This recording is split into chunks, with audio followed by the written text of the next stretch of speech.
hope I'm worthy of this crowd. I didn't expect such a large group. But I want to say just a couple of things. Some of you may know me, but some of you may not.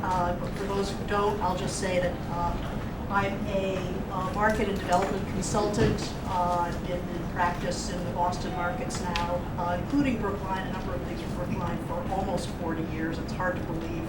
I started as a child, as you can imagine.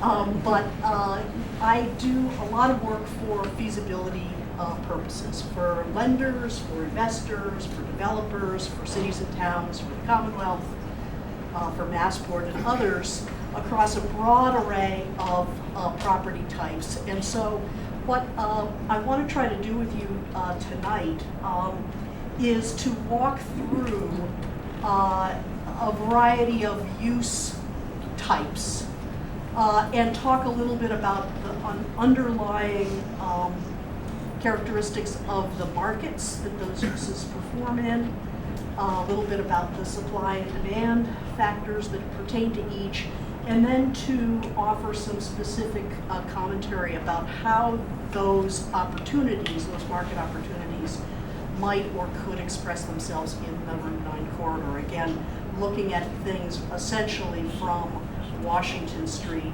to the Noon Line along the corridor. So just to give you a sense as to the sorts of uses that I've looked at, I've looked at office R&D, and by R&D, generally speaking, in this market, we mean tech.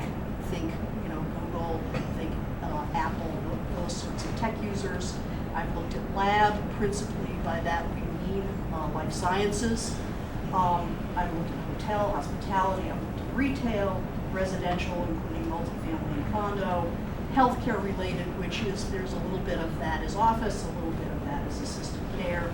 I've looked at mixed use and was asked to think about parking. Of course, parking pertains to all these uses, and we'll have some things to say about how parking influences the opportunities for development in the corridor, depending on what the primary uses are. The other thing I've done is, and this is in service of assisting the committees that will be evaluating things more on a site-specific level, I've tried to offer some parameters for thinking about how development, should they be feasible, market feasible in the corridor, might like to occupy parcels in the district. And what's important, I think, in this is to recognize that the market will want certain things in terms of parcel size, in terms of how big the floor plates are, in terms of how much parking it may need.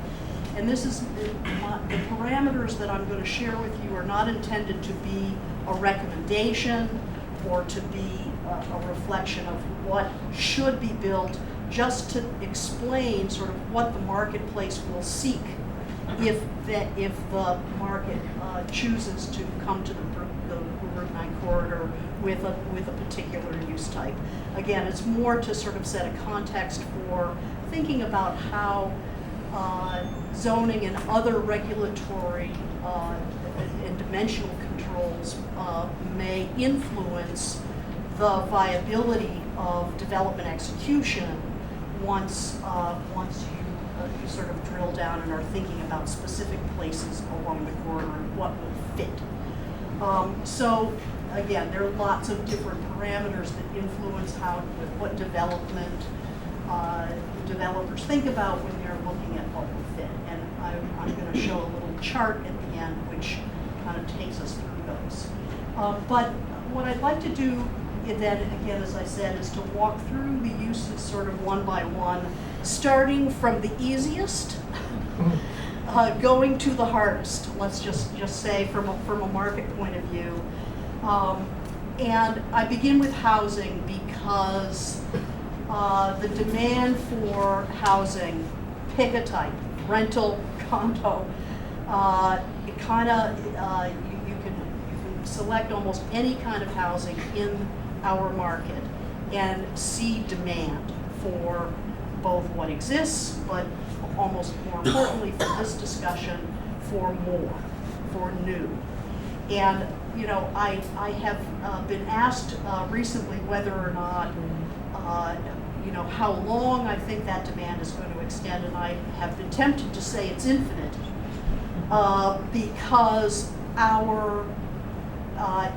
in the Boston, Brookline, Cambridge, and the urban markets, and also in the suburban markets, we are in such a deep hole relative to the supply-demand imbalance. We do not have enough supply to satisfy the current demand for housing.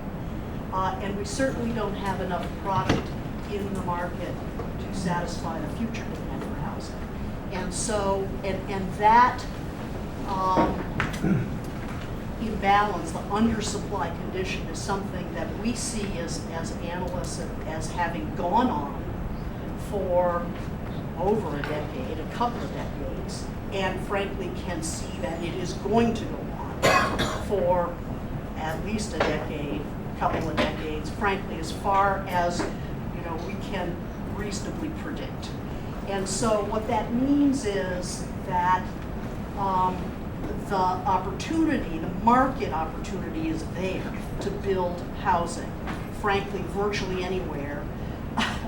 You know, obviously that's an exaggeration, but especially in Brookline. Brookline is an extremely desirable place to live, as you all know, and the opportunity to capture demand from the market who might want to come live here is very high. So and I'll say that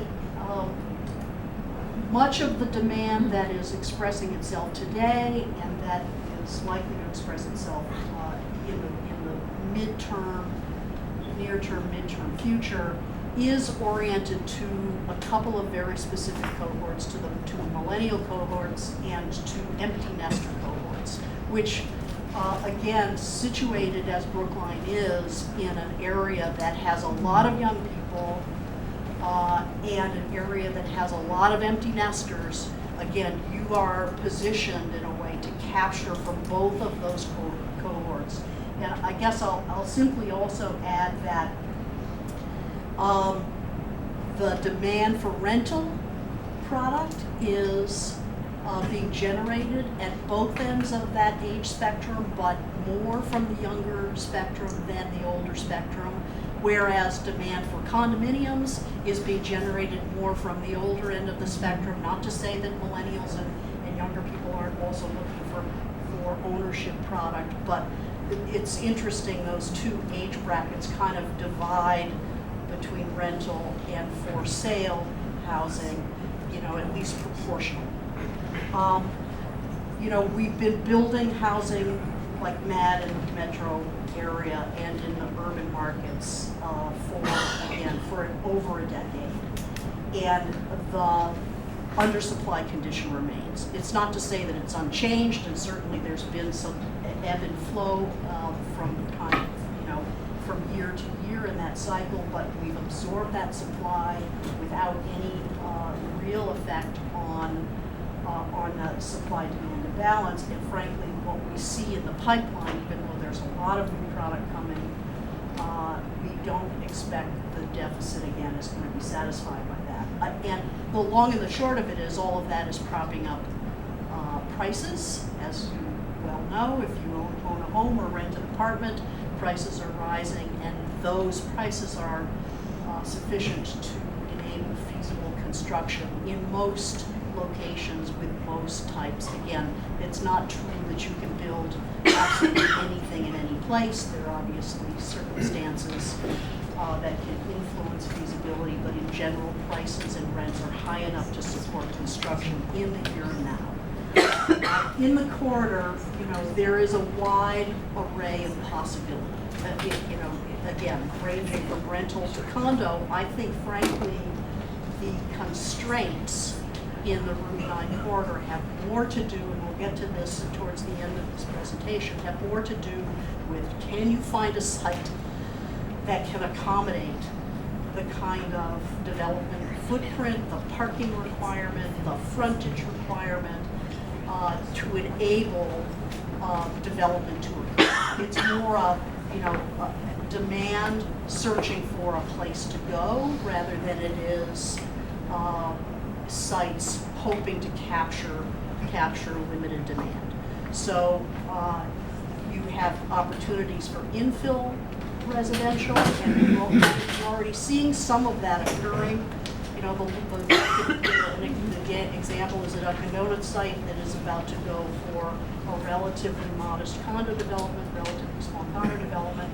And then, you've got smaller scale things, infill developments of sorts along the way that have been done over a long period of time. Some of them are much older. And I suppose if you wanted to look sort of for proof of concept for something larger, just go out to Chestnut Hill beyond the Newton line to see what New England Development is doing at Chestnut Hill Square, to see what Avalon has done. There are those larger scale rental projects would be viable within your Route 9 corridor if you had a site that could accommodate. That's the fundamental point. And again, I think that that given the nature of your frontage and the parcel sizes and depths, which we'll get to in a moment, the smaller scale things are more likely to find a home, right? Just because of the nature of the land pattern in the district. But there are a few places where you could envision something larger under certain circumstances. Hospitality. You would think that you had enough hotel, wouldn't you? But I'm here to tell you that the demand for hotel persists and remains strong, and in spite of the fact that you've got 2 hotels, one done and one under construction in the corridor, and are looking at other hotels elsewhere in town, there is still demand for hotel in Brookline, in the urban market, of a variety, again, not unlike the ones that have been recently built or under construction. It's generally speaking select service and extended stay product, which is being driven by that LMA market. And to some extent by, and certainly also by just proximity to downtown business and visitor demand. We always see some influence when new hotels are delivered to a market. Everybody kind of wobbles a little, but then they're absorbed, and the market demand remains sufficient to absorb new product. And again, I wouldn't say we're in as undersupplied a situation as the housing markets are in hospitality, but there's room in that market to absorb additional product. And again, in spite of the additions that have come and are proposed, we don't expect those additions to have a long-term effect on the market. And new hospitality product is being looked at in this market and being underwritten by developer investors at occupancy and room rates that allow for feasible construction. And in Route 9, I guess what I would say is that corridor is still a tremendous location for hotel. Obviously, you're not going to put them side by side, next to the one that's under construction or across the street from the Homewood Suites.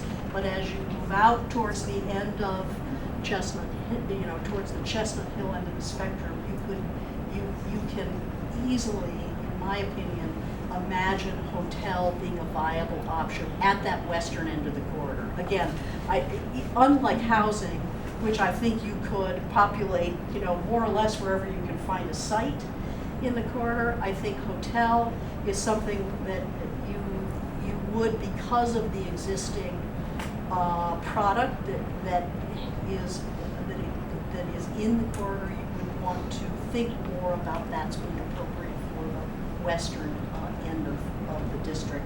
Again, that corner of Hammond Pond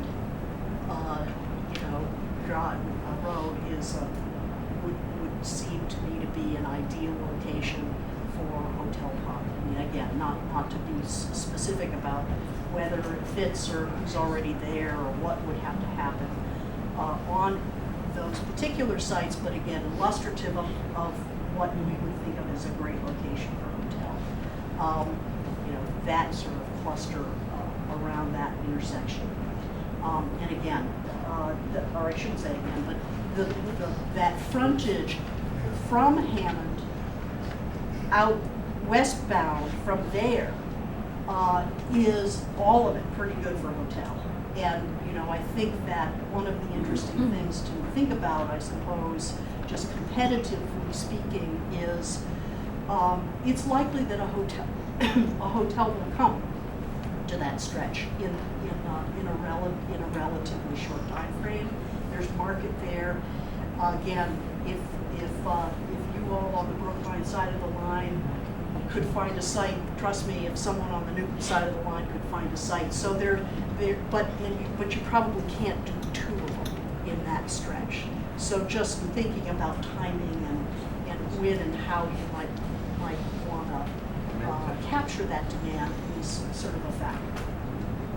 So residential, anywhere, hotel, western end, and again, of a certain kind. This is not a place to cite the Four Seasons or to cite even tiny boutique. It needs to be something that can really play off of the demand from Longwood, the demand from business travelers, the demand from visitors seeking a less expensive room rate than you might find downtown Boston. So of a certain type. Then we have retail. And retail is, of course, not one thing. Retail is everything from a freestanding CVS, like you have at the corner of Hammond, to small-scale things that are in the ground floors of little office buildings and little residential buildings, to shopping malls. And so what I would say is just generally for retail, the demand for retail is quite strong. However, it's changing. The retail demand is really changing. And the ability to attract demand for new bricks and mortar construction is really only possible today if you can appeal to either the need for convenience, that is to say, hey, I'm walking by it on my way to the T-stop, or gee, it's downstairs from my apartment upstairs or my office building upstairs, or if it has something very attractive about either the merchant or the product that's being offered. So destination, you know, there is a particular merchant who the customer really likes, and they'll travel, and it becomes a destination for that kind of a market. Or, you know, think of Lamora, you know, that's an example of, you know, I travel from downtown Boston to go to Lamora, and, you know, that's an example again of a merchant that is offering something very specific and unique that the market wants and will travel to. And the other kind of product that is attracting and sort of brick and mortar, demand for brick and mortar construction, are places that can offer environment and, you know, experience for the customer. Meaning, like, you know, things like lifestyle development. You think about what W.S. Weiner is doing at the streets. That's an example with the movie theater and Mandavio's, and you're trying to appeal with the cluster of brands and merchandise types to folks who are shopping for experience and for you know, for environment. You think about what Tom O'Brien is trying to do at Suffolk Downs, creating, you know, residential and new streets. Would you mind retail on the ground floor, or what New Balance is doing in Brighton with sports and fitness as their theme, and they're creating themed retail along the ground floors. Or what is happening in Seaport with the Berkshire developers and others in that wider portfolio, creating an environmental quality with retail on the ground floors. But the retail in that instance is all kind of part of a piece. It's not retail just for retail's sake. And so if you can create environment, or you have destination draw, or you have super convenience, then retail demand is pretty strong, even for bricks and mortar, even though we're all, furiously tapping away on Amazon or going to the Wayfair website or wherever it is to buy things that we used to buy in stores. So retail space is being built in response to that demand, but I will say that there's an awful lot of retail that is either being completely repurposed for other things or being repositioned because the demand picture is changing. Increasingly what we see now in places, again, which aren't part of a lifestyle center or aren't strictly one-off destination draws, is retail as an amenity, being created as an amenity to what's upstairs. And again, whether that is a small scale spinning club or studio, or grab and go food downstairs, those sorts of things are being inserted in the bases of residential buildings, in the bases of office buildings, in the bases of hotels even, as a way to provide the primary customer, the resident, the employee, the hotel visitor, with access to goods and services that again will incent them to come to the hotel or want to rent office space or want to live in the above grade. And it's important to understand that relationship because retail square footage is very expensive to build, even when it's part of an existing building. And that means that the rents that you would have to charge for it to be feasible to build are oftentimes too high for the businesses that you would want to attract to be able to afford. And so what developers are sometimes doing is they're rationalizing charging a lower rent because they're capturing value in the upper floors.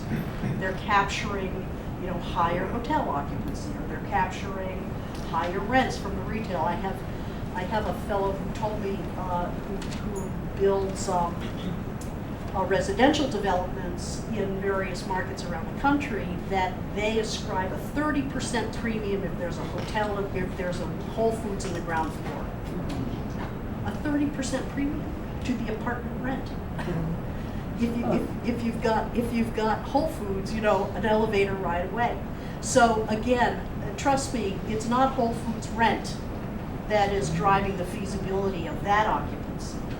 It's the fact that the building writ large is capturing more revenue generally because that amenity is sitting on the ground floor. So that is one of the ways that you can make retail work when it's otherwise marginal from a pure rent cost point of view. Now, in the Route 9 corridor, what I would say is that I think, pick a spot with the possible exception of, again, that tail end in the western section as you're getting into Chestnut Hill, where there's already a concentration of retail. I think the opportunities for standalone retail are pretty limited in the corridor. And of course you would have to find a site in any event, but let's just say you could. I think that retail, generally speaking, wants to be,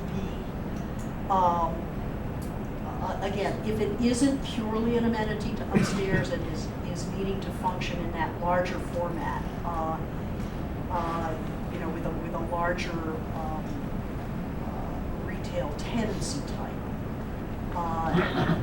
retail really wants to be agglomerated. It's why you most often see retail at the nodes, you know, at the corner locations, not in a long strip, you know, with retail along the ground floor of every building. It really wants to be able to take advantage of the fact that when the customer is going to this store, gee, they might walk next door and go to that store, and the next store and the next store, and that agglomerative effect is something that helps retail businesses succeed and survive. And so within the Route 9 corridor, as you know, there are places where that clustering, you can imagine that clustering occurring, again, at the nodes, and there are places like the Chestnut Hill end of the corridor where you already have a very high concentration of retail, where you could envision retail working quite well. But I think in general, I would say within the corridor, most of the retail opportunity really is in ground floors of things that might happen upstairs. Again, whether it is residential, as we've talked about, or whether it is office, as we'll talk about in a moment, or whether it is as part of a hospitality operation, again, food and beverage, probably if you're talking about a hotel. I also think that there's always an opportunity for destination. If you have a good concept, especially in the food and beverage arena, and can find a location that is of sufficient size with the right attributes, then you know that, and you have an operator who is talented and can capture demand or has a following, then destination is likely to work. You know, one example of something funny in the corridor is the dive shop. You know, people come to that. My dad's a diver at 88. He's just got back from Bonaire, from diving for 2 months in Bonaire, and he goes to that dive shop. He's also a Brookline resident, so it's not a heavy lift for him to get there. But that's an example of something that isn't food and beverage, that has a following, that does very well in that location, in spite of its kind of being an oddball, right? So destination can always work. I guess I would say that one of the challenges to attracting more or new or even supporting the destination facilities that you have on Brookline is parking. You know, as someone who has scoured the Route 9 frontage for a place to park when I go to Lamora, you know that parking is challenging for a destination retailer, because you know people are coming from afar, and in that Route 9 corridor, it's not like transit is going to deliver them reliably to the front door and whisk them away when they're done. So I think that there are some circumstances under which you can envision doing more destination, but I think beyond finding the right site or the size of site, thinking about whether the parking is available is, I think, going to be a significant factor for the corridor's ability to capture more retail along the way. Let's see, what else? And we're getting closer to the harder ones. Office R&D, and I include medical. I'll say a few things about what distinguishes medical along the way. You know, there is suddenly, I say suddenly, real demand for office. You know, we've been through, unlike the residential markets, which have just gone on for more than a decade, the office markets have definitely done more of this over the last decade, and for, you know, really up until 3 years ago, 2-3 years ago, if somebody were to present a site that would be just as good for office as for residential, and say, oh, well, that's a residential site because the office demand is just not there, or not able to pay a high enough rent, more to the point, to make office feasible. But suddenly office is becoming more in demand. And I think it's in part because we are experiencing something of I'm not quite sure what the word is, but we are the favor now among tenants and users who are seeing Boston as a very attractive place to be. This is demand, a lot of it driven by tech. And we're in a tech boom. And that tech influence is fueling office construction now in a way that really just wasn't happening even as recently as a couple 3 years ago. And so that office R&D market is right now, I would characterize as good to excellent. And for the Brookline market, Brookline has, at least in terms of your existing supply, has been fairly insulated from that kind of ebb and flow because of your proximity to Longwood and the power of the institutional demand that derives from that market. Now, that's not to say that the institutional markets have had a steady go of it. When institutions are ready to make decisions and are able, they've got long lead times. They have to. Their concerns are not just about housing employees. They've got a deeper sort of set of issues that they're trying to balance. But still, that proximity to Longwood provides a support to demand for existing product and offers, I think, opportunity for Brookline in general and for the corridor in specific. Again, not to say that that's the only game in town, that the institutions are the only game, but if you look at the largest scale office users, occupants in that Brookline corridor, just as an example, what do you see? You see women's, you see children's, you see again even the newer stuff that's been constructed. Children's obviously is new, but if you go beyond the Brookline line to the stuff in Chestnut Hill that's being done by Weiner, you see Dana-Farber, you see others, you see the lifestyle, the old Atrium Mall being repurposed for health-related users. So that corridor, frankly, all the way from Washington Street, all the way through Chestnut Hill and Newton, is being influenced by L&A demand and by that institutional market. It's also being influenced by other more general office users or demand sources, all the business services that local people need, whether it is insurance agents or finance or real estate. Those smaller scale business services users are also occupying office space in the Route 9 corridor and elsewhere in Brookline. And I think what characterizes the demand side of the equation is the importance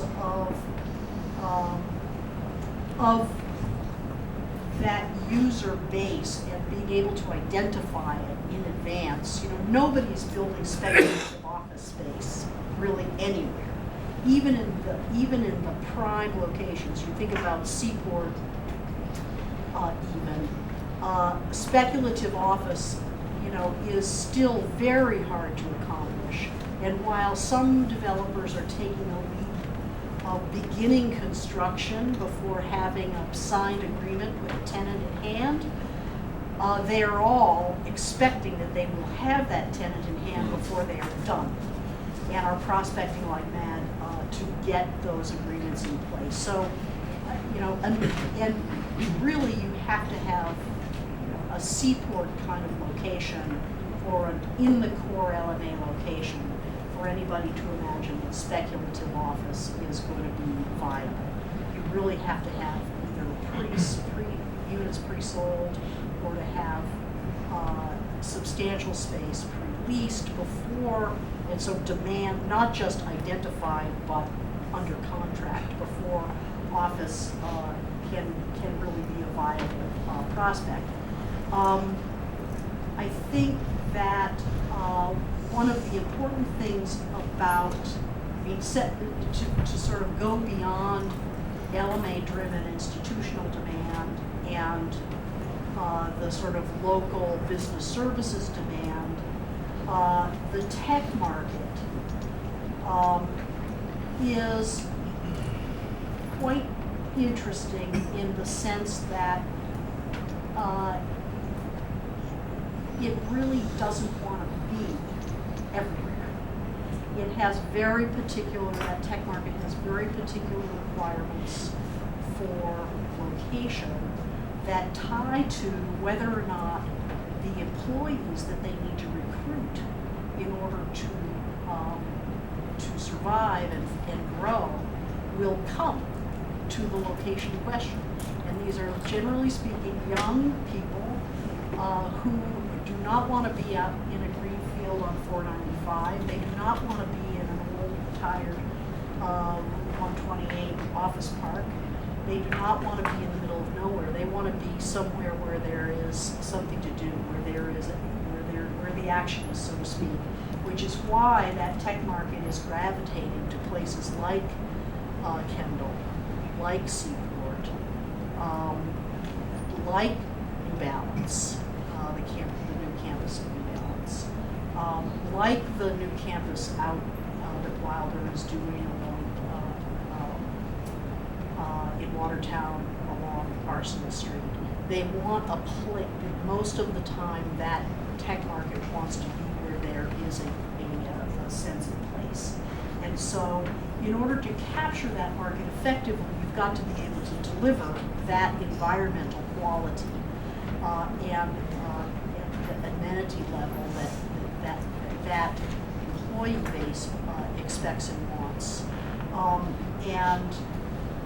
There aren't very many places where you can do that. Either it exists today or it doesn't, and if you had to create it, it's not such an easy thing to create from scratch. We're seeing a number of old, again, those old tired office parks out on 128 try to reinvent themselves with more retail and more food and beverage and more recreational amenity and so on in an effort to maintain the attractiveness to that tech market, lest they head down Route 2 into Cambridge and other places. So I think the opportunity to capture the tech market at scale in the Route 9 corridor, I think, is pretty limited. And again, unless you had a site, let's just say, that you could create that environment on, I'm not sure where that would be. Having gone up and down Route 9 in the hunt for one, I'm not sure that's something that you should aspire to. That said, I think there are perhaps opportunities for incubator, for co-working, for things that might be leaning into the tech demand that could maybe as part of larger scale development, think about a co-housing thing, or perhaps some floors in an office in an otherwise fairly non-specific office building that could serve as incubator for tech company startups. But I think that that's kind of where the opportunity lies. It's not in capturing Google, it's not in capturing Microsoft, it's not in capturing Rapid7, it's not in that spirit again. I think even if you could, I should say, unless you could find a site where you have an opportunity to create the environment that they're seeking, I'm not sure that that's really an opportunity worth pursuing. And before I forget, I just looking at my notes here. The other thing that is happening in the Route 9 corridor that I think does have potential again for infill development is office condo. know, the ability of smaller scale, again, that local business market, local serving business market, to own space rather than beholden to a landlord. You have several of those office condo kinds of developments occurring in the corridor now, and I think given the propensity of business owners, especially the small ones, those service providers, to be able to control costs over time, that office condo market is I think also something that has opportunity. Again, infill office in the corridor, because of the nature of the personalization, is probably what you're talking about, whether it be rental or condo. Last but not least is lab. And you know, everybody wants lab today. Everybody, my developer clients, they all think they have a site that's good for lab. And part of the reason for that is that lab, if you have the goods that the lab users want, the values are extreme. The opportunity to capture rent is extreme. The value of land, if it really works for lab, is extreme. Just to give a little illustration of what I mean by extreme. Again, I'll use a seaport example, something that's not too close to home.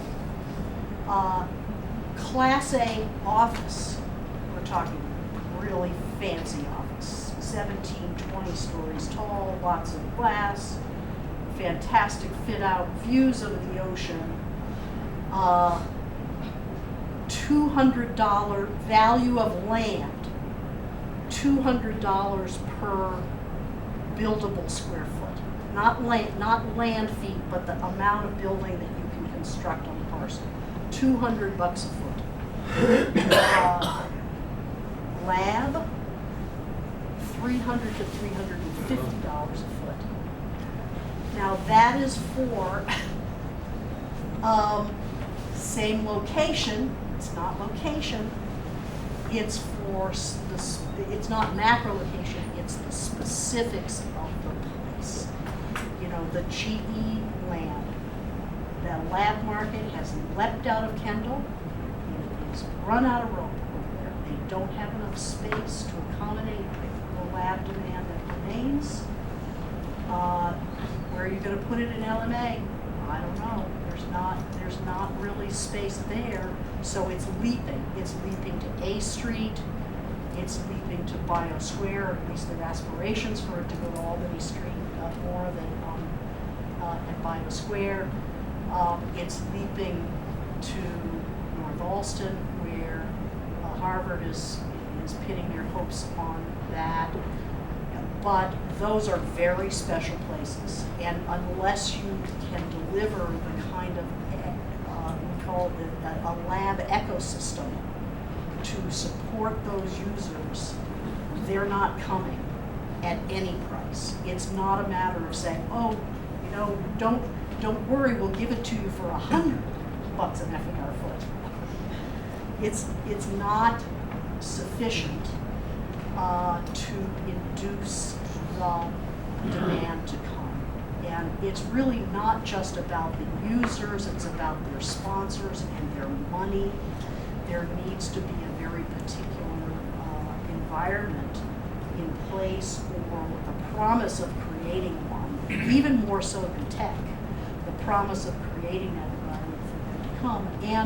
And also, as we'll talk about in a couple of minutes, their requirements, just sheer physical requirements, are also outsized. Not only is their willingness to pay for what they want outsized, but what they need for footprint and for parcel sizing and so on is also outsized. And again, unless you can find a site where you can create that environment and accommodate their physical development requirements, I think that you can't really have an expectation population, attracting them. And again, I don't see a place in particular in the Brookline corridor for that use, or for the ability to capture that use with the attributes that I see. Now, so that's kind of from the sublime residential, anywhere, everything, to the, you know, I hesitate to say ridiculous, but you know, lab is very difficult at the other end of the spectrum. But each one of these things, again, does have quite specific attributes. And again, I probably should have reorganized these so that they would go in the order that I presented them. But let's just take them one by one. That select service hotel, extended stay hotel opportunity that I talked about earlier, that use really wants to be 150 to 200 rooms. You see that expressed in the projects that have been done recently in Brookline. And the floor plate sizes for that use are 15 to 25,000 square feet. And when we get to the tail end here, we'll kind of overlay some of this onto the Route 9 corridor so that you can see what it means given the parcelization that exists in the corridor today and just the depth. The typical hotel depth of building is about 60 feet. That's, think of it, it's 25 feet of a room plus the corridor plus another 25 feet of the room. That sort of optimal double loaded corridor with rooms on either side is kind of the depth that you're thinking about for optimal efficiency. That's about 60 feet. That doesn't mean it's exactly 60. It could be 75. Probably not much less though. It's hard to do it at much less than that and still have a bona fide double loaded corridor. But that depth, I draw your attention to that among all of the stuff that's in this chart, because when you look at Route 9 and you drive up and down it and you look beyond the, you know, the buildings that are sitting right on Route 9, you see, oh my gosh, this is a really narrow, the parcels are really narrow. And even if you thought you had opportunity to assemble, it's not just one row deep. You've got, you know, you've got uses right cheek by jowl up against the back of that first strip of existing improvements. And so, again, we'll look at some pictures in a minute just to illustrate what it means. But you know, hotel in some ways is sort of interesting because it needs the least depth of all the things we're talking about, or it's striving for the least amount. And tends to be rectangular, which is good for Route 9 because that's what you have. You've got a lot of frontage and less depth. So those rectangular shapes tend to work, or you can imagine how more easily they might work than things that are square. Parcel sizing, the thing about hotel though is that while the depth is good, you still need a lot of it. And you know, if you look at the typical parcel sizes along Route 9, they're itty bitty. Almost, I mean, that's not entirely true. There are a few places where you can see, you know, that there's land or could be land, at least that's under the same ownership, where you're getting up into the 30,000 square foot plus range for aggregate parcel size. But a lot of Route 9 is 5,000 feet, 10,000 feet. So almost by definition, apart from the smaller scale infill opportunities that come with residential, for example, or that could come with smaller scale infill office, it's you know, someone would need to find ways to assemble land in order to satisfy sort of the market desires, if you will. Ceiling heights, I mention these only because height is a function of how many stories times how tall each floor is. And some of these uses require, you know, higher floors than others.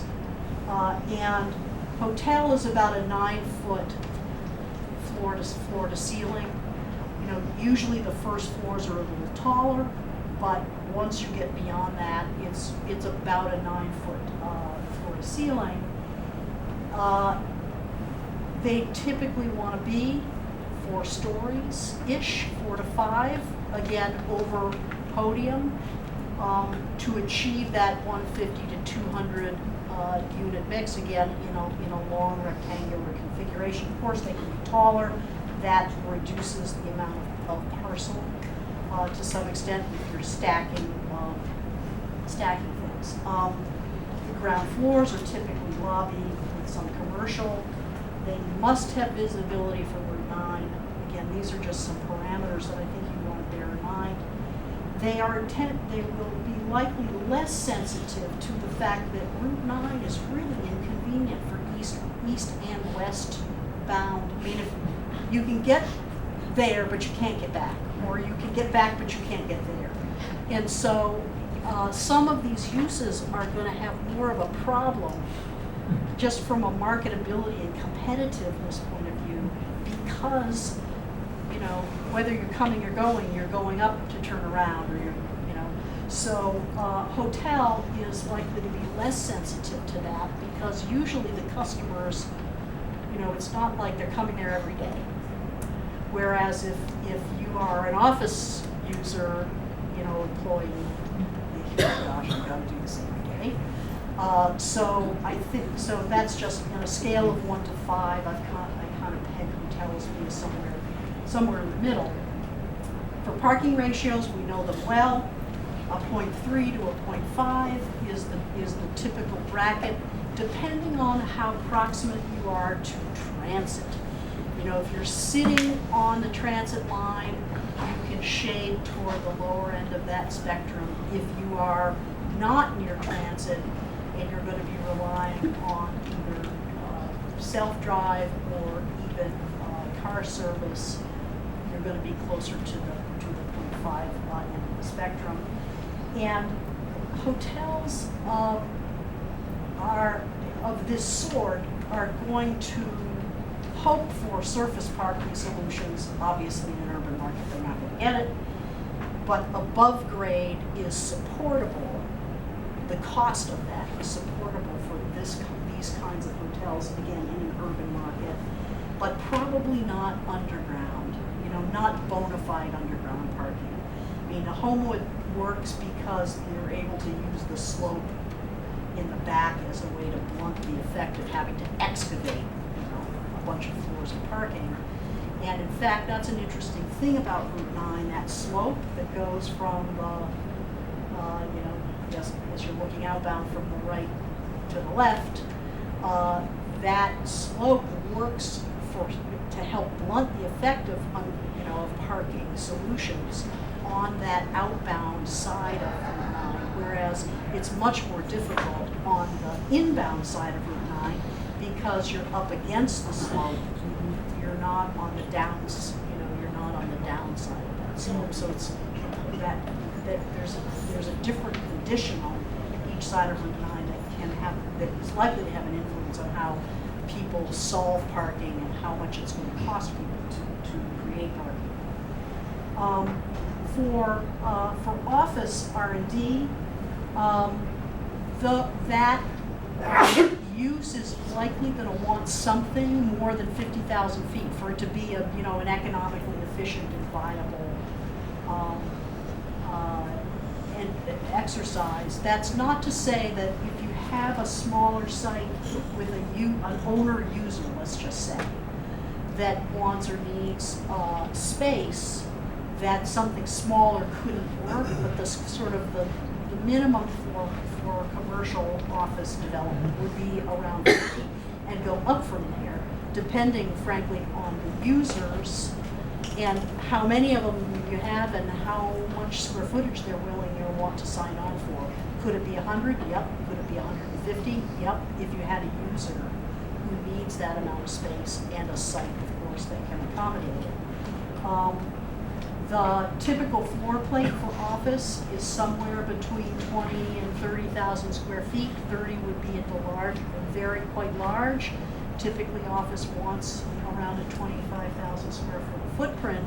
Again, think about that in relation to Route 9 and the parcel sizes on Route 9, especially if you have to create a parking garage to go with it, either next to it, that means even more parcel size than just what you need to capture to carry footprint, or in the lower floors.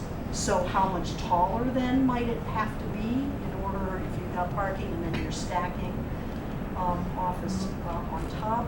So parking is really a bummer because it takes up space no matter how you slice it. And in a place where you have narrow depth, parcel depth, the effect of this taking up ground plane, competing essentially with the footprint of the building, exacerbates the complication of parking. And where you may not want a lot of height, even trying to slide it in under a building has the consequence of you're having, a height, an effective height limit. So it is, it's complicated. Parking is going to make things complicated. The other thing about office is that it wants to be square. It doesn't really want narrow and long. And the building depth, if you have a typical 20, 25,000 square foot floor plate, which is what they want, and it's in a square configuration, guess what? That's a building depth of 150 feet. And so think about that again, as we will see the pictures in a minute, of what that means on Route 9, where the depth of those, of the first row of parcels is in many instances less than 150 feet. The parcel sizes, again, larger than most parcels on Route 9.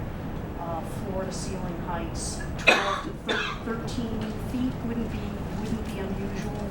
12, but more than 12 for sure. At least 3 stories, lobby or commercial on the ground floors. You see I put you got there, you're going to need visibility for Route 9. That's going to be critical. Can't be buried somewhere on a site.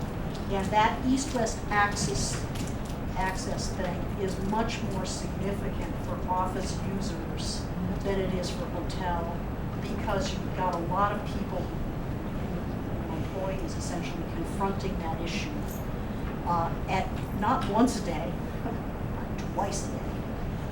And so that is a factor, I think, just for marketability. Office, again, depending on transit and depending on the population density of the user, might be anywhere from 1 per 1,000 to 2 per 1,000. I think that, again, if you had a call center, just to be extreme, where you've got a building that's 100 square feet or 90 square feet per person, you would be at more than 2. Again, just to illustrate that the kind of office user and their particular density of employees matters to that parking calculus. But it's not. It's certainly a lot more than hotel. I mean, I guess that's one of the things to think about here in relative terms, is just thinking about Route 9 and the traffic that Route 9 carries, and the sort of the frictions of the coming and going for these uses. Some uses are going to impact on that or have more objection to that than others. Medical office, again, depending on whether it's a little doctor practice or whether it is something more substantial, like think 850 Boylston, you're going to have it, the optimal is going to be probably over 50,000 square feet in the aggregate. Again, similar floor plates, also square, also looking for that 150-foot sort of optimal parcel depth, also at 12-foot, also 3 stories, essentially similar in all but one respect, and that's in the parking ratio. Because general office is having to accommodate employees, pretty much only medical office has customers. And so the need for parking, if you are having to accommodate patients coming and going, in addition to office employees coming and going, tends to be a little higher. We typically see 1.5 per thousand as a minimum, up to 2.5, again, depending on where you are with respect to transit. Now, lab, again, sort of at the far end of the spectrum, that is a big use. 150,000 feet would not be unusual for lab, new lab construction today, and we're seeing bigger than that, substantially bigger than that, 250, 300, 450 in one shot. And so, you know, again, just from a sheer scale point of view, it's quite different than any of the other things that we're talking about. Footprints are big, not 20 to 25,000 square feet, 40 to 50,000 square feet, because the lab uses, you know, want to all be able to, that the activities want to all be able to communicate on one floor without having to get on an elevator or take a set of stairs. The nature of the activity in the space, generally speaking, is desirous of having, you know, more contiguity of space on a single floor. And it also wants to be, generally speaking, in a more square than rectangular configuration, which means that depth to, you know, of building, again, this is before you had parking and before you had circulation, 200 square feet. That is, you know, think about, again, that Route 9 frontage and how far back into the first row, you're into the second row of parcels in many instances before you can achieve the parcel depth, or the building depths, parcel depths that would be required by lab. And again, there are very few places where you might even envision that occurring. And guess what? They're occupied by folks that it's hard to imagine, you know, lab or something like it being the logical next move for those users, those owners. Again, you've got a 60,000 square foot plus parcel size in order to accommodate the building. That's a full acre and a half, and, you know, with parking and so on. In fact, you might need more than that. The ceiling heights tend to be much taller than for office because you've got all of that mechanical stuff. You need to run gases, you need to run different HVAC systems. The fire protection systems are much more robust than for a typical office or hotel or residential building. So you're going to need more feet in the floor to ceiling in order to run all that infrastructure in the building. So 15 feet floor to floor is more typical. Again, think about stacking. Obviously, if you've got 3+ stories of that versus 3+ stories of office, you're going to end up with taller buildings. Visibility is probably less for lab because it's a business. It's not, or, you know, it's less public facing. Lab tends to be less public facing than office, and certainly less than hotel. So I give it a 3 out of 5. But that accessibility for employees is going to be an issue, just like it is for office. 1 to 2 per thousand for lab. Generally speaking, the density of employment is a little bit less for lab, meaning that the ratio, parking ratios are a little less. And again, in all of these, you know, you're probably looking at least above grade parking. And lab could actually support below grade parking. just because, you know, if you had a site that's really attractive, those rents that I was talking about before have the capacity to support the cost of underground parking in a way that these other uses really can't. For residential, again, I'm illustrating for apartments sort of the extreme end of if you had a large-scale developer, you know, a typical apartment developer looking to respond to the market, they'd be looking to do 150 to 300 units at a crack. That's not to say that infill development of substantially smaller scale isn't also possible, and especially possible for condo. I mean, in fact, condo really doesn't want to be that big because the risk of absorbing, of selling the units, just gets multiplied the more units you have.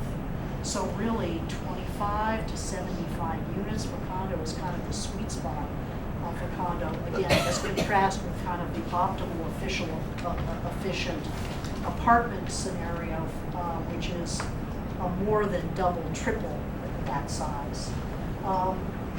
The footprints are similarly much smaller for condo than they are for apartments.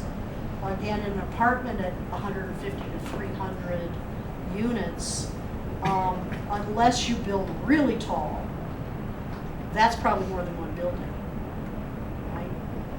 And so it just goes to the point that the parcel, there's a relationship between how tall and how much parcel you need in order to accommodate a program that's going to be a factor with something like an apartment at 150 square feet. Obviously, if you can build 10 stories or 12 stories, you wouldn't need as much footprint as you would if you've got two buildings of 5 stories side by side. The depth for apartments is about 90 feet. The same goes for condo. Again, we'll overlay that in a minute on the Route 9 corridor so you can see what that means. Again, much easier to accommodate residential in general in the corridor for that reason. It's not quite as narrow as hotel, but it's much narrower than what's required for office and certainly for lab. And in addition, it likes that rectangular shape, which again, that's what that corridor is all about. There's a couple of exceptions. The visibility from Route 9 is certainly less important than it would be for an employer. Resi's not going to care as much about being, you know, right on Route 9 and visible. And it probably is going to care a little bit less about that east-west thing. Although it's certainly a factor, and especially for an apartment at scale. If you had 300 units, the peak traffic and travel and that U-turn phenomenon would be much more significant than for something smaller. Obviously, the other thing for residential is that the parking requirement is substantially less than for commercial uses. And so, again, just thinking about the match of sort of the traffic condition on Route 9 to the uses that might be possible is something that I know the community is going to be concerned with. Now, just to move more specifically to Route 9, and just to say a few things, there are some competitive advantages that Route 9 has. We've already talked about how well situated it is to capture demand. And indeed, there are the past transit current activity suggests that there's real potential in that corridor, especially for hospitality, especially for residential, and I think also for healthcare related, we call it medical office driven demand. And so those sectors, I think, are quite competitive in those sectors. On the plus side, Route 9 has a lot of frontage. That's the one thing it has, with opportunities for prominent address, for high market visibility. And it's got transit, you know, it's at both ends of the corridor, which can help to blunt some of the traffic effect that we've been talking about and minimize the parking requirements. Sadly, there are some disadvantages. The traffic on Route 9 is, shall we say, challenging, especially at times, and will be especially challenging for uses that have high employee densities. And even for apartments, as I said, at the highest possible density on apartments, that too is going to have issues with respect to that traffic condition. That east-west access is going to be a deterrent. We've done some work for the repositioning of that atrium wall, and I can't tell you how many people we walked through that building with, and I said, so tell me, how am I going to get westbound? Well, you're going to get in the car, you're going to go down to Hamilton, you're going to turn around, because you're not taking Florence in the back to come out at Langley Road. Nope, I can't do that. And so that conversation is one that I had rehearsed more than I wished. The development on Route 9 is going to be tough to execute. It's cheek by jowl, every little building cheek by jowl, so mobilizing in that under those tight constraints, all the while the traffic is whizzing by on Route 9, very complicated to manage and therefore more expensive. We've talked about the shallow parcel depths, which is going to limit the configurations that are possible for building, and building footprints are going to be in competition with simple site circulation and how you accommodate cars and parking. We've talked about how the sites are quite small. Many of them would not support redevelopment of the sorts that we're talking about without assembling them with the neighbor. The sloping topography, a blessing and a curse. You know, on one side of Route 9, it might serve as a benefit for people trying to tuck parking under without having to dig a big hole, but on the upside of the slope, more difficult. And one of the things we haven't talked about is that, guess what? Most of the corridor is already built, right? With a few exceptions, there are buildings on virtually all of it. You know, and then obviously there's some exceptions. And many of those buildings, even though they are obsolete's maybe too harsh, let's just say they are not institutional quality buildings. That is to say, you know, John Hancock probably isn't going to make the loan on the financing of redevelopment on those individual buildings, but guess what? They cash flow. They generate income for somebody, for people who own them. And anytime you have property that generates revenue for ownership, even if you know the Class A developer next door would say that building's obsolete, that's a tear down. Deciding to tear them down and to do something really different is a hard choice. And they have intrinsic value for owners, frankly, whether they're generating cash flow or not, right? People are living in them, they have an intrinsic value, and the decision to tear them down, the decision to assemble them, all of that is hard. Those are hard decisions to make. So the presence of the existing improvements in the corridor are, you know, don't make redevelopment impossible by any means, but they're another obstacle that will have to be overcome, frankly, in order for some of these ideas to get implemented. And frankly, costs of assembly, costs of parking, costs of mobilization and managing the process of construction on a busy Route 9, all of these things add up. And one of the ways that become those things is by creating more space over which to amortize fixed costs.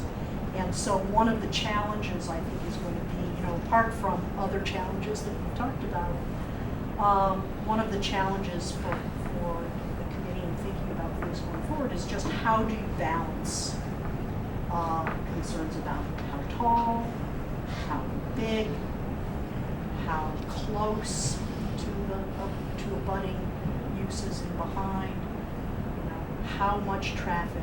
All of these things are a part of the piece. And again, just to illustrate,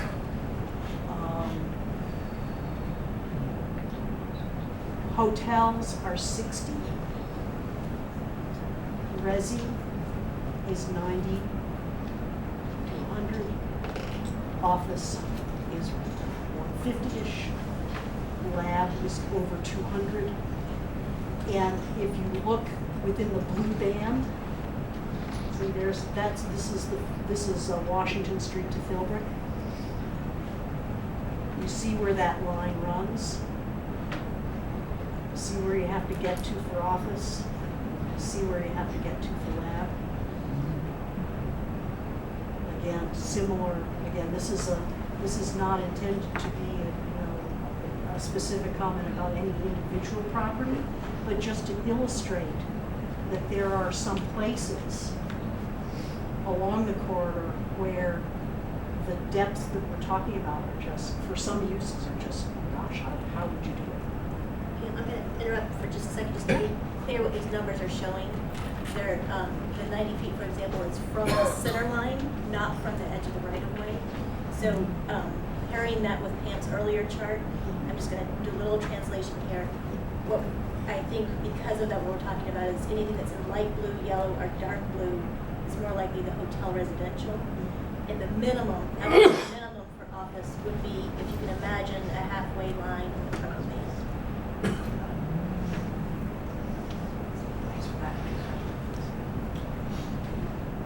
And again, just to illustrate.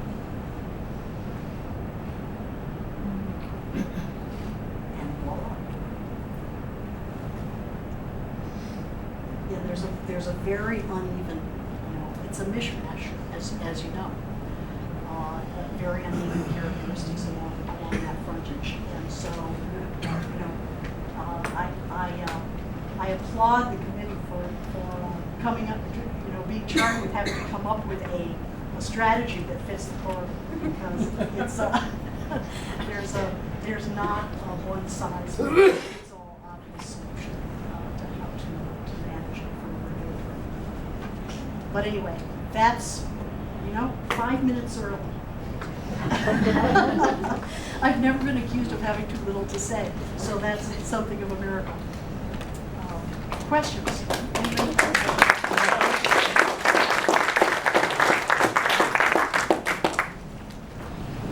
People have questions for Pam?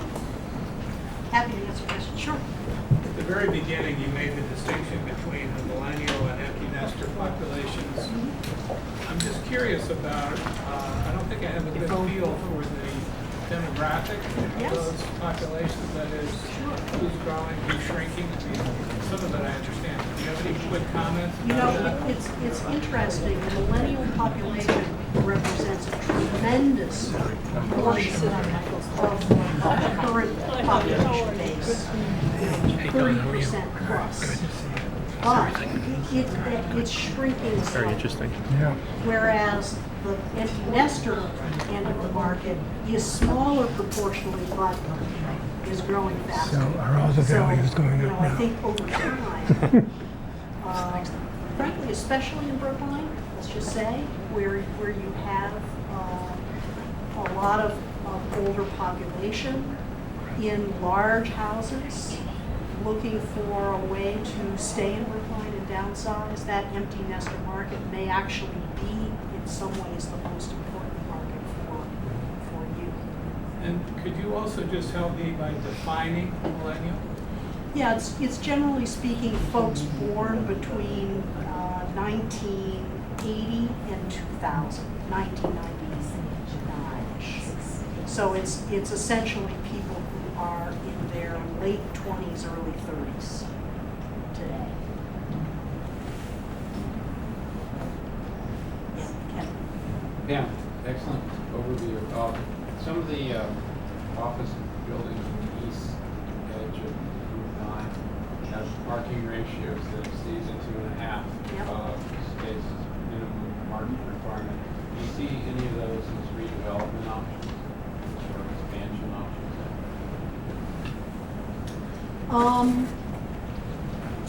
I think that that's a complicated question. If only because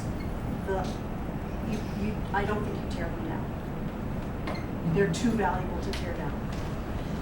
And the prospect of expanding them might be a possibility, but that cost is almost always going to be greater than the cost to build new. So how that would really play out in specific for those particular sites is something that you'd have to work through the numbers to understand whether it's viable. I also think that parking alone is not going to be the inducement for expansion, right?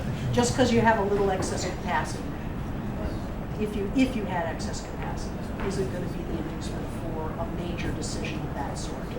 You're going to rent those spaces to somebody outside the building before you expand the building, probably. Yeah. One of the things that seems to be needed in this corridor is parking, even before any development takes place. Because of the increased traffic from the dispensary, because of the fact that the old Lincoln School is used roughly half the time as an overflow school when redevelopment is going on. Teachers and other staff have no place to park other than on the street at the moment, given that the red cab laws they used to use has now been lost to the over the streets. It seems to me you almost have to start. There needs to be a parking facility somewhere on that stretch. And I don't know about underground. It would be great if it could be underground. You make it sound like it's possibly expensive. I think of the little parking garage at the library, and I think, well, couldn't something be hidden away that could do the job? But it's clearly quite a big job, and so I think that has to be very important. Thoughts? Yeah, I guess I would say that part of the challenge of creating, let's just say, a central parking facility, that because you're not going to build garages all up and down. If you were going to build a garage, you would build it someplace, specific. The problem with Route 9 is that it's long and almost anywhere you put a garage, it's really only going to be useful for the immediate vicinity or within some reasonable walking radius. And how you decide where and if that makes sense is, I think, something you've got to evaluate in terms of, well, who are we serving? If there was something that was needed for the school complex, for example, might you be able to right-size a garage to satisfy the school patronage and maybe folks that are at that Cypress corner? Maybe. But you'd have to evaluate whether or not you've actually got enough demand within that walking radius for bona fide garage construction to make sense. It's a point well taken. I think for sure, requiring that everybody who does things accommodate their own parking, that's a start. Because a part of why you have the situation you have is that the parking really was never created to support even what is there today, let alone what might be there in the future. Yes. Yes, Pam. I live in the Chestnut Hill area, so one of the issues that you didn't raise as a disadvantage, but that I see from where I live, is that people traveling inbound to Boston are not stopping on the Brookline side of Route 9 in order to do their shopping. They're going to work. And on the way back, they're much more likely to stop off at Star Market to do their shopping or go to a restaurant on the Newton side. So we really have a disadvantage. And on our side, so we're seeing a bank of banks, literally one after another, which gives those of us who live in that area virtually no amenities on the Brookline side. We have to go to Newton for our amenities. And you know, I'm not sure exactly how to solve this problem. As you point out, it's very narrow on the eastbound side.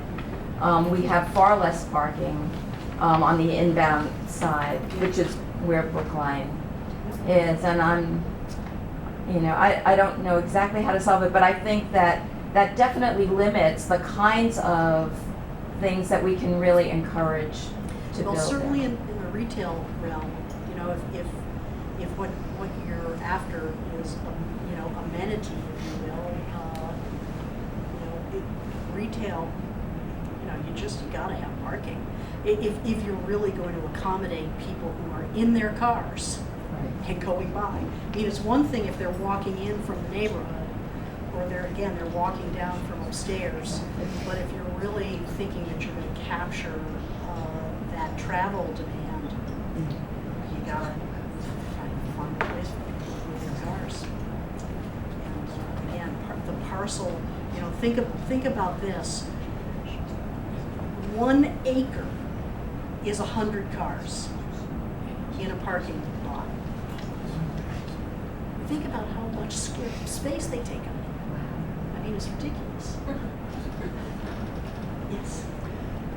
I guess this is really more a curiosity question. You know the U-Haul site? Yes, I do. I don't see U-Haul going anywhere. I think it's a viable business. But if they were persuaded to leave, what can you envision on that site? Yeah, that's a good sized site, actually. Again, I think, how big it is, because I brought with me some things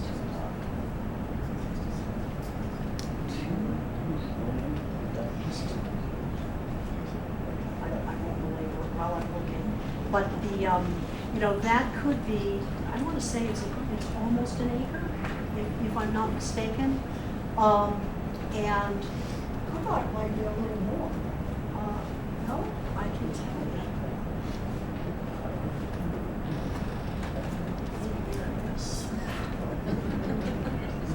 U-Haul it is 36,744 square feet, so just under an acre. Just under an acre. Just under an acre. So, a condo building, think about something like that. A little, I think it's probably too small to be, I'm just looking at the configuration of it. It's a square. A little office building, could it be a little medical office building, maybe doctor practice of some sort? Yeah, I mean, I think it is, it's not slab and it's not, larger scale, it's not hospitality, it doesn't have the right sort of shape and configuration. But some kind of infill residential or smaller scale office, I think this would be a reasonable prospect. Not big enough for medical office, probably. Well, it probably could be medical. It probably could be medical office if it were. But you have to have underground parking. You'd have to find a way to build underground parking. As a practical matter, once you work through the numbers, it probably wouldn't make sense for underground parking, and that's probably the only way you can get enough square footage on the ground floor. You couldn't build a garage next to it, but could you tuck some things underneath, maybe? But instinctually, it feels more like a resi, infill resi opportunity. Just as a point of reference, the Dunkin' Donuts thing is going for, I think it's 16 or 20 condo units, something like that. Yeah, something in that realm. That's 13,000 square foot site. So you think about something that's, 3 times the size of that, like 30 units, so, just think about scaling up that Dunkin' Donuts opportunity with a site that's, 1.5 times as big. One more question. When you talk about business condos, are you talking about like a law practice, an accounting firm, that kind of thing? Yep, exactly.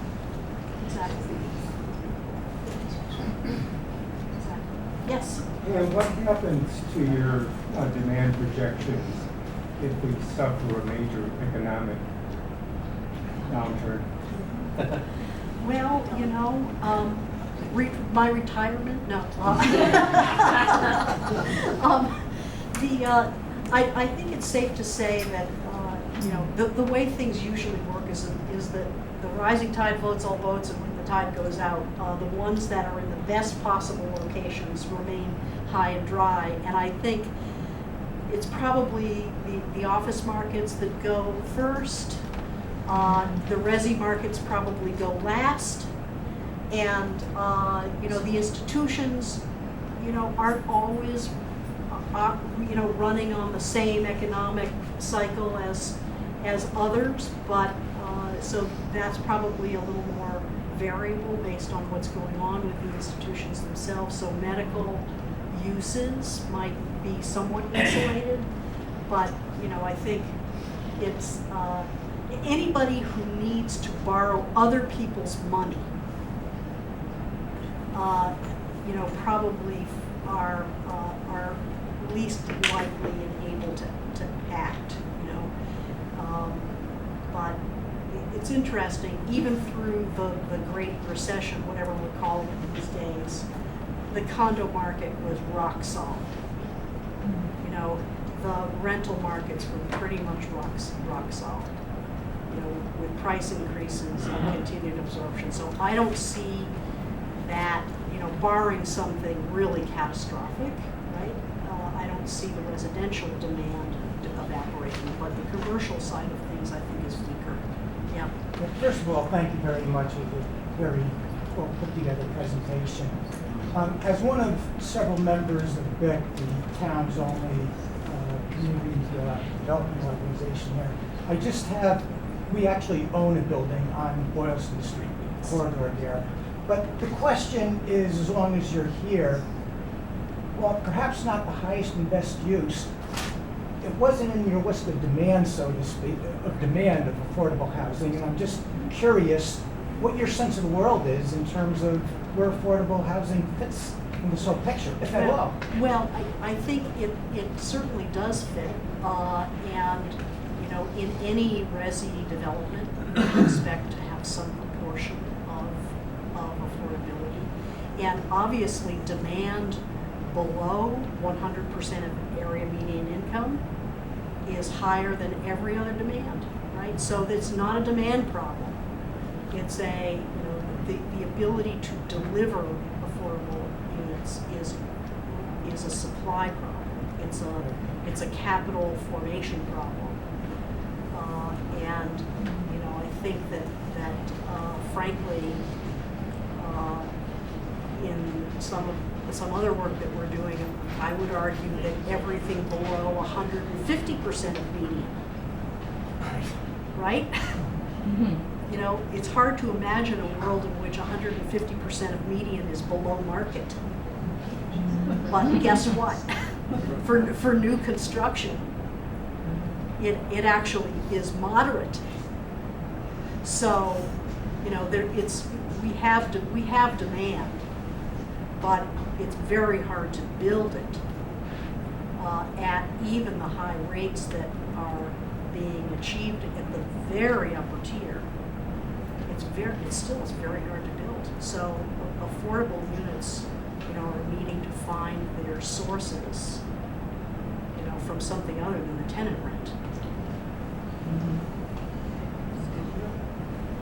Paul.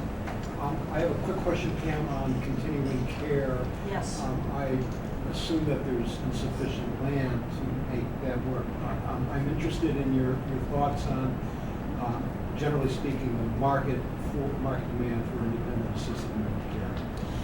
Again, it's not a demand problem. There's plenty of demand, but the ability of that use to pay for land, just the underlying economics, even at what are, by anybody's reckoning, astronomic monthly rates, $5,000, $6,000, $7,000 a month kind of rates for the sort of shelter and care the service component. Even at those rates, the ability for that use to compete for land is pretty poor. Half the land value of typical apartment.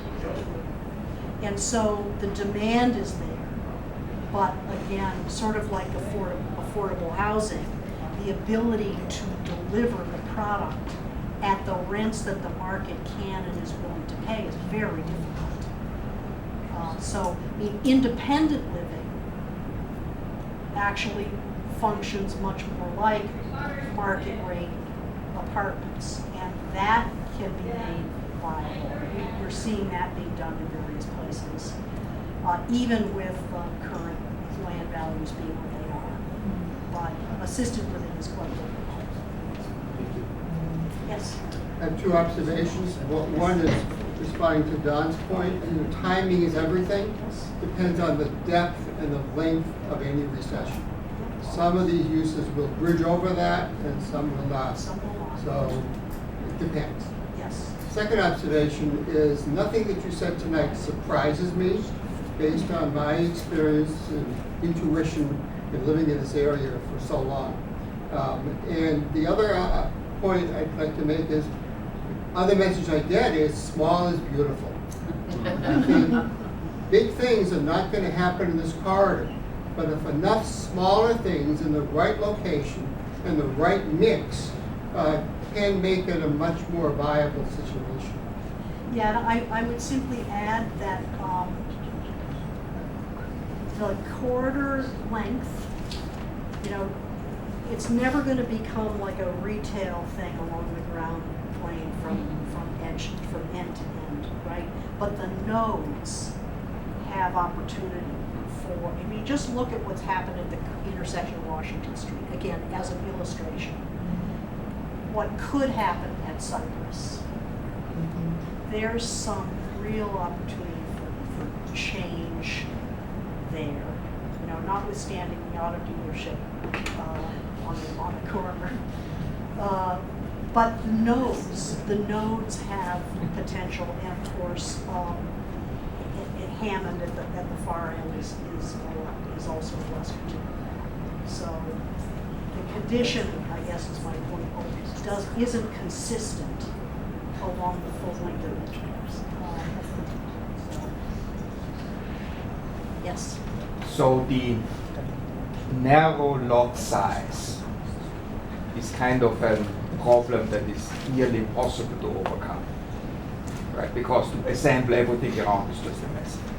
What I have seen, we have all seen it, you can build on very narrow lots, but you suddenly go to 8 or 10 stories. Now, I have no idea, everybody looks at me as it will come from the moon, but would the basic conclusion of your size requirements, floor plans, parking, whatever, change if miraculously we would suddenly decide to build 10-floor buildings there? I guess what I would say is that for residential, yes, because there's room in the economics of that use to support the extra cost that comes from going taller. But not everything is going to be capable of supporting the additional cost. I think as some of you have heard, and we've talked about it in the past, about the difference between wood frame construction and and steel frame construction. You know, once you get over 7 stories, you're suddenly into a very different cost situation. And apartments might not work, but condos probably could at a, you know, at a height above 7. But I think there are issues with respect to that cost, and of course with respect to the density. You know, the more you pile on, I suppose if you kept the square footage the same, you wouldn't be exacerbating parking, but you'd still be having to accommodate parking within in that smaller parcel. You know, so you know the balance between how much surface area you lose and where then the parking goes. You end up, is it 10 stories because you have 4 floors of parking and then building on top. You know, there's a point at which that rejiggering of the square footage probably just as a practical matter doesn't make sense. And you know, for some uses, again, to use lab as an illustration, that's just never going to be that tall. Right? That use just doesn't want to be that tall. It's not a very satisfying answer to your question. I guess the answer is, in theory, yes. In practice, maybe not. All right, thank you. Yes. Do you think a dramatic increase in zoning from G1 to, let's say, for sake of conversation, 4 or 5 could get the wheels churning and things happening? Well, I would put it this way. Nothing's going to happen at a 1. I mean, it's just, Sorry? nothing is likely to happen at a 1. I mean, that's just It not. hasn't. It's not going to. I mean, Right. Could you repeat the question, please? The question was, would changing the density from a 1 FAR to a 4 or a 5 make a difference? And I guess what I would say is that at a 1, what you see is what you got. You know, could there be, you know, special permits or things could be done to increase density without doing a wholesale zoning change? Maybe. But I think you've got to be in that 3, 4, 5 territory to really induce change. Right. Because again, think about it, that footprints are almost in any circumstance going to occupy most of the parcel. So, at a 2 Well, stories. I think the key is going to be how much density are we willing to accept, and it might be different at different places in the corridor, Exactly. and No, I think I that's think right. that's going to be the challenge.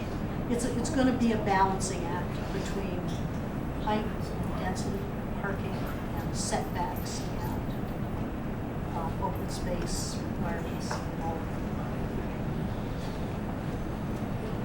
Any other questions? That's it. Thank you so much.